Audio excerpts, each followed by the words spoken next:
আসতে বলেছিল। সে তার সঙ্গে স্পেশাল কয়েকজন মানুষকে নিয়ে এখানে এসেছে, তার গোডাউনে থাকা একজন বিশেষ মানুষকে দেখানোর জন্য।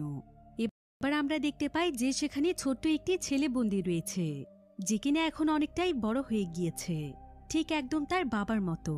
আসলে যিশুক যেহেতু একজন আলফা ছিল, তাই তার সন্তানও তার মতোই একজন সুপার হিউম্যান। তবে সে সাধারণ আলফার চাইতে অনেকটাই স্পেশাল ছিল, কারণ সে জন্ম থেকে জেনেটিকভাবে একজন আলফা হিউম্যান, যার দ্বারা অনেক অসম্ভব কাজকেও করানো সম্ভব। তাই মূলত ডং হেসিকের মাধ্যমে যিশুকের ছেলেকে ধরে এনে বন্দি করে রেখেছে, যাতে করে তার মাধ্যমে সে নিজে অনেক বেশি শক্তিশালী হয়ে উঠতে পারে, তাকে তার অস্ত্র হিসেবে ব্যবহার করতে পারে। অন্যদিকে আমরা যিশুককে দেখতে পাই।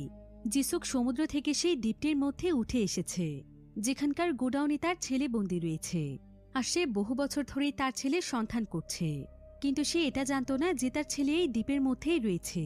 তবে সে এখান থেকে সোজা বেরিয়ে পড়ে তার ছেলেকে উদ্ধারের সন্ধানে। আর এমনই একটি ইনকমপ্লিট এন্ডিংয়ের মাধ্যমে গল্প